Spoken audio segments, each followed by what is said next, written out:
Ylan, a lot of questions going the Fed's way, including why now and what's changed over the last few days.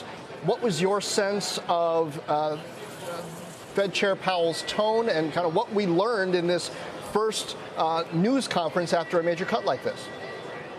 I think he was trying to project an aura of calm here, even as the Fed takes this very extraordinary step. I also thought it was notable that he said that, the ultimate solution here is not going to come from the Fed. It seems like the Fed is sort of hearkening back to a phrase it liked to use during the financial crisis, which is that the central bank cannot be the only game in town here.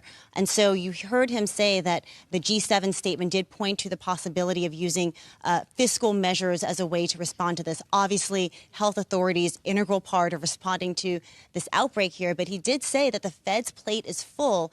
And so it then will become up to Congress in order to take some sort of steps. We know so far that there is an aid package underway, but that certainly is not going to potentially be an economic stimulus. We know that the president has already called for a payroll tax cut. Don't know yet if House Democrats would go along with that, but certainly it does seem like there is growing pressure for additional stimulus beyond the monetary side. The Fed is here saying that they are acting now. It's up to everybody else to do the same.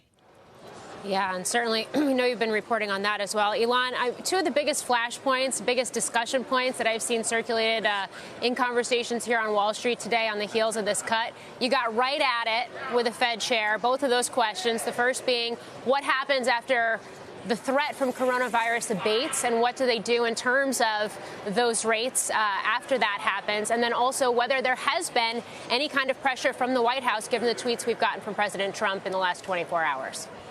Yeah, on the first question of whether or not the Fed would perhaps raise rates if the threat from coronavirus were to dissipate, Powell said that they are going to be monitoring this closely, that he did not point to any specific data points or any specific numbers that they would be looking at in order to know that the threat has passed. So they very much seem to be taking this on a day-by-day basis. He said that the reason why they decided to act now was simply because they had decided to act now. Why wait until the Fed actually holds its committee meeting later on this month? If they came to a decision, they might as well act now. So it seems like they understand that this is a fluid situation.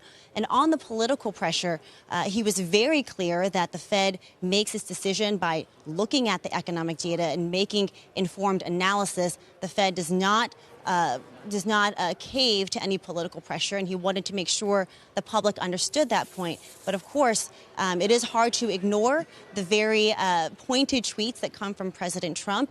Steven Mnuchin, the Treasury Secretary, is on Capitol Hill today and said at a hearing that he supports the Fed rate cut. So you have to wonder how much that all sort of plays into the political pressure that is riding on the Fed, and that's a lot for Jay Powell to stand up to.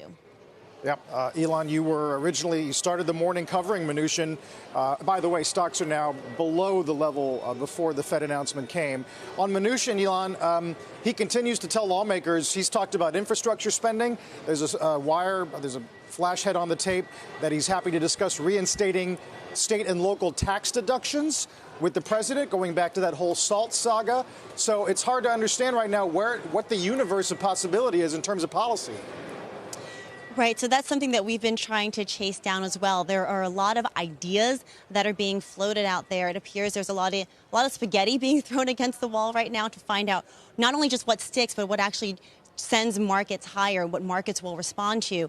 The political reality is that any type of fiscal measure will have to be negotiated with Congress and with Democrats. So this initial aid package is a good litmus test for whether or not they can actually negotiate in good faith and get something done and get something done quickly. After that is when I would expect to see any type of additional fiscal stimulus measure being discussed. But right now, Capitol Hill is consumed with the immediate need to pass an emergency funding bill for the coronavirus outbreak.